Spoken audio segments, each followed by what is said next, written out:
Dear students, second BCom general and third BCom computers వాళ్ళకి అంటే third and fifth సెమిస్టర్స్లో banking theory and practice అనేటువంటి సబ్జెక్ట్ని ఇవ్వడం జరిగింది. అయితే ఈ సబ్జెక్ట్లో ఫస్ట్ యూనిట్ నుండి టైప్స్ ఆఫ్ బ్యాంక్స్ అనేటువంటి టాపిక్ మీద మీకు ఎక్స్ప్లెనేషన్ ఇవ్వడం అనేది జరుగుతుంది. ఈ టైప్స్ ఆఫ్ బ్యాంక్స్ అనేటువంటివి ఏమున్నాయి అనేటువంటి వాటి గురించి మనం వరుస క్రమంలో 1 by 1 చూద్దాం. చూడండి, టైప్స్ ఆఫ్ బ్యాంక్స్, బ్యాంకులలోని రకాలు లేకపోతే బ్యాంకుల వర్గీకరణ అని కూడా పిలుస్తుంటాం. ఇవి మనకి 1 by 1 చూసినప్పుడు వాణిజ్య బ్యాంకులు, కమర్షియల్ బ్యాంక్స్, పారిశ్రామిక బ్యాంకులు, ఇండస్ట్రియల్ బ్యాంక్స్, వ్యవసాయ బ్యాంకులు, అగ్రికల్చరల్ బ్యాంక్స్, వినిమయ బ్యాంకులు, ఫారెన్ ఎక్స్చేంజ్ బ్యాంక్స్, సేవింగ్స్ బ్యాంకులు, సేవింగ్స్ బ్యాంక్స్, ప్రైవేట్ బ్యాంకులు, ప్రైవేట్ బ్యాంక్స్, కేంద్ర బ్యాంకులు, సెంట్రల్ బ్యాంక్స్. ఈ విధంగా మనం టైప్స్ ఆఫ్ బ్యాంక్స్ని అంటే బ్యాంకులలోని రకాలను మనం ఈ విధంగా వర్గీకరణ చేసుకోవచ్చును. అయితే ఇక్కడ ఇవ్వబడినటువంటి ఈ బ్యాంకుల్లో రకాలను 1 by 1 చూద్దాం. దీనిలో ఫస్ట్ వన్ వాణిజ్య బ్యాంకులు. వాణిజ్య బ్యాంకులనే మనం కమర్షియల్ బ్యాంక్స్ కింద మనం పిలుస్తూ ఉన్నాం.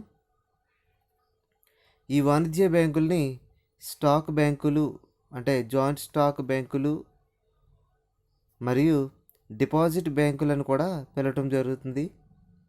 అయితే ఈ వాణిజ్య బ్యాంకులు అనేటువంటివి ప్రతి దేశంలో ఎక్కువగా మనకి ఇవి కనిపిస్తూనే ఉంటాయి. మన యొక్క భారతదేశంలో అయితే ఈ వాణిజ్య బ్యాంకులు అనేటువంటివి 4 రకాలుగా ఉండడం అనేది జరుగుతుంది. ఆ 4 రకాలు ఏంటవి అని చూసినప్పుడు మొట్టమొదటిగా ప్రభుత్వ రంగంలో ఉన్న బ్యాంకులు, ప్రైవేటు రంగంలో ఉన్న బ్యాంకులు, ద్రవ్యమారక బ్యాంకులు, ప్రాంతీయ గ్రామీణ బ్యాంకులు.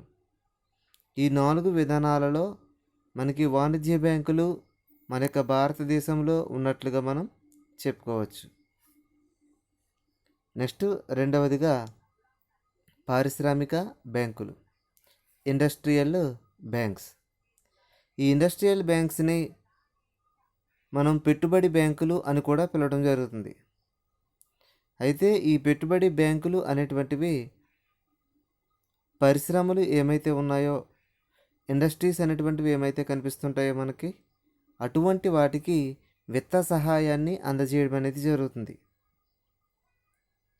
అయితే ఈ పరిశ్రమలకి సంబంధించి ఈ పారిశ్రామిక బ్యాంకులు ఇచ్చేటువంటి రుణాలు దీర్ఘకాలికంగానే మనకి ఇస్తూ ఉన్నట్లుగా మనకు కనిపిస్తూ ఉంటాయి. అయితే ఇక్కడ ఏంటంటే ఈ పరిశ్రమల యొక్క వాటాలలో కూడా పెట్టుబడి పెట్టడం అనేటువంటిది ఈ బ్యాంకులకు ఉంటూ ఉన్నట్లుగా మనం చెప్పుకోవచ్చు.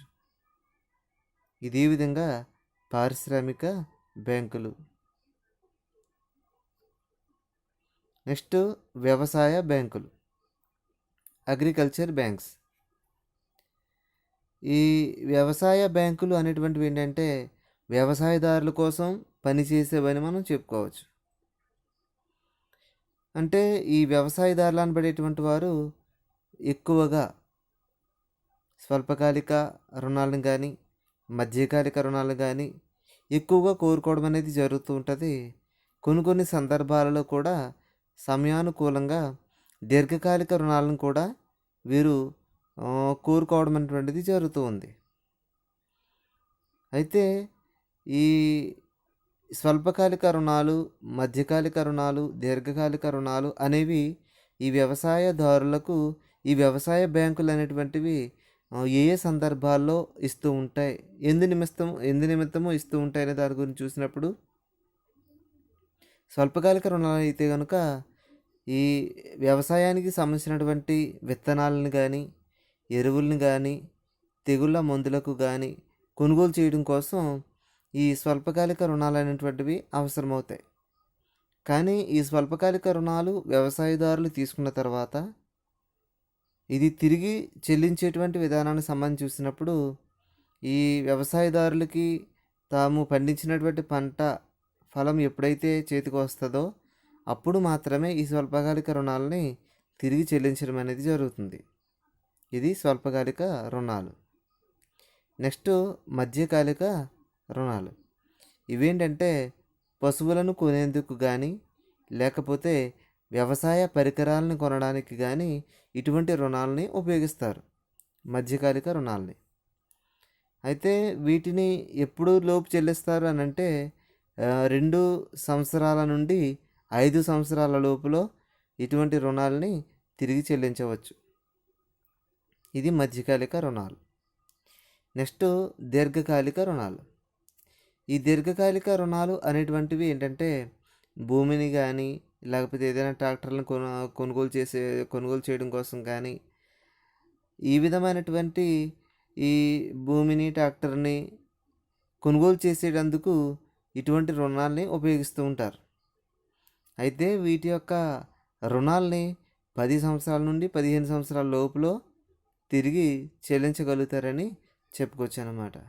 ఎలా మనకి వ్యవసాయ బ్యాంకులు అనేటువంటివి స్వల్పకాలిక రుణాలని ఇస్తాయి, మధ్యకాలిక రుణాలని ఇస్తాయి, దీర్ఘకాలిక రుణాలని ఇస్తూ ఉంటాయి. కానీ వ్యవసాయదారులు మాత్రం ఎక్కువగా ఇంట్రెస్ట్ చూపించేటువంటిది ఏంటంటే ఈ స్వల్పకాలిక రుణాలని, మధ్యకాలిక రుణాల పట్ల మాత్రమే ఎక్కువ మక్కువ చూపిస్తారని చెప్పుకోవచ్చు. ఇది వ్యవసాయ బ్యాంకులు. నెక్స్ట్ వినిమయ బ్యాంకులు, ఫారెన్ ఎక్స్చేంజ్ బ్యాంక్స్. ఇక్కడ మనకి ఈ వినిమయ బ్యాంకులనే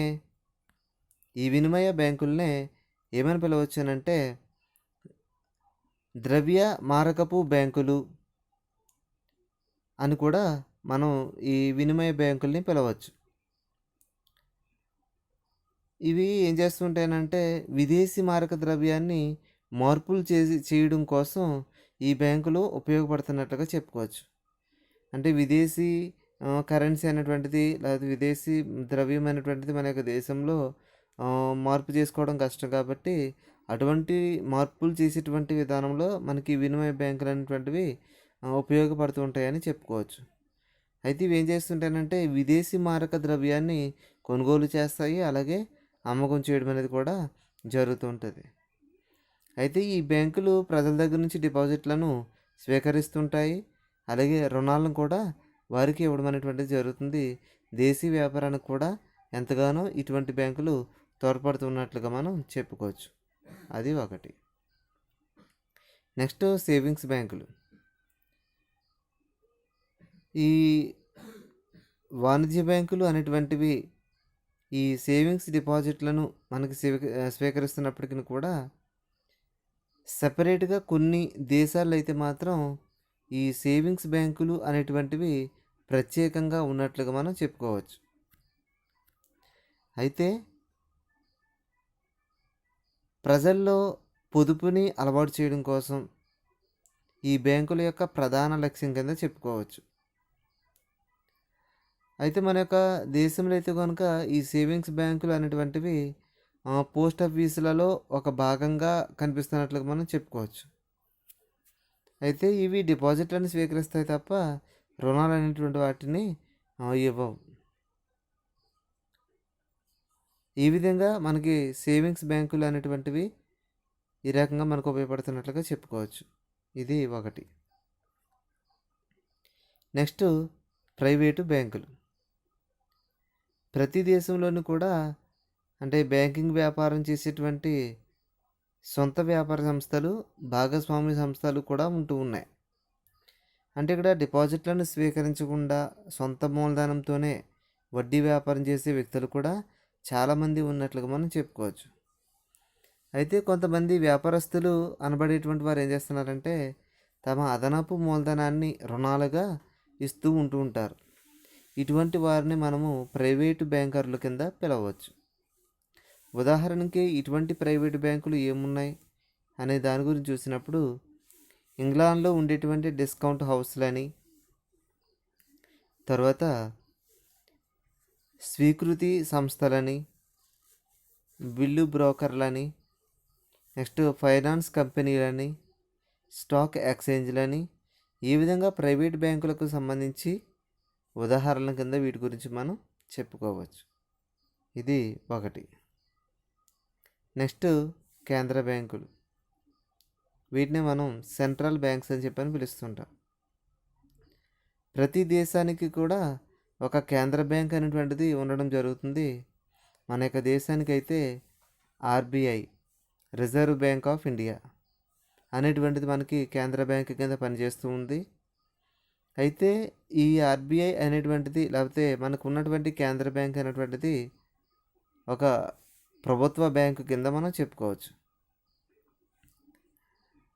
ఈ కేంద్ర బ్యాంకు ముఖ్య ఉద్దేశం ఏంటంటే లాభార్జన కాదు, కానీ దేశం యొక్క కరెన్సీ పట్ల ఒక బాధ్యతని స్వీకరించడంలో మనకి ఈ కేంద్ర బ్యాంక్ అనేటువంటిది పనిచేయడం జరుగుతుంది. ఈ కేంద్ర బ్యాంకుకి ఉండేటువంటి ఒక 3 విధులను గురించి మనం చూసినప్పుడు, కరెన్సీ నోట్లను జారీ చేయడం, అంటే కరెన్సీకి సంబంధించినటువంటి నోట్స్ ఏమైతే ఉంటాయో అటువంటి వాటిని ఈ కేంద్ర బ్యాంకు అంటే మన యొక్క ఆర్బీఐ అనేటువంటిది జారీ చేస్తూ ఉంది. అంటే ₹1 నోటు మినహాయించి మిగతా నోట్లన్నింటినీ కూడా ఈ యొక్క కేంద్ర బ్యాంక్ అనేటువంటిది జారీ చేయడం జరుగుతుందన్నమాట. నెక్స్ట్ ప్రభుత్వ బ్యాంకరుగా వ్యవహరించడం. ప్రభుత్వానికి ఒక బ్యాంకర్ కింద ఈ కేంద్ర బ్యాంక్ అనేటువంటిది పనిచేస్తూ ఉంది. నెక్స్ట్ బ్యాంకులు సృష్టించే పరపతిని నియంత్రించడం మొదలైనవి. అంటే ఇక్కడ బ్యాంకులు సృష్టించేటువంటి పరపతి ఏదైతే కనిపిస్తుంటుందో మనకి, అటువంటి పరపతిని నియంత్రణ చేయడంలో ఈ కేంద్ర బ్యాంక్ మాత్రమే చేయడం జరుగుతుంది. ఈ విధంగా మీకు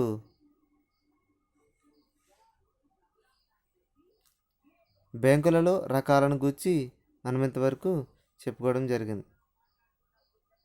ఓకే, థ్యాంక్ యూ.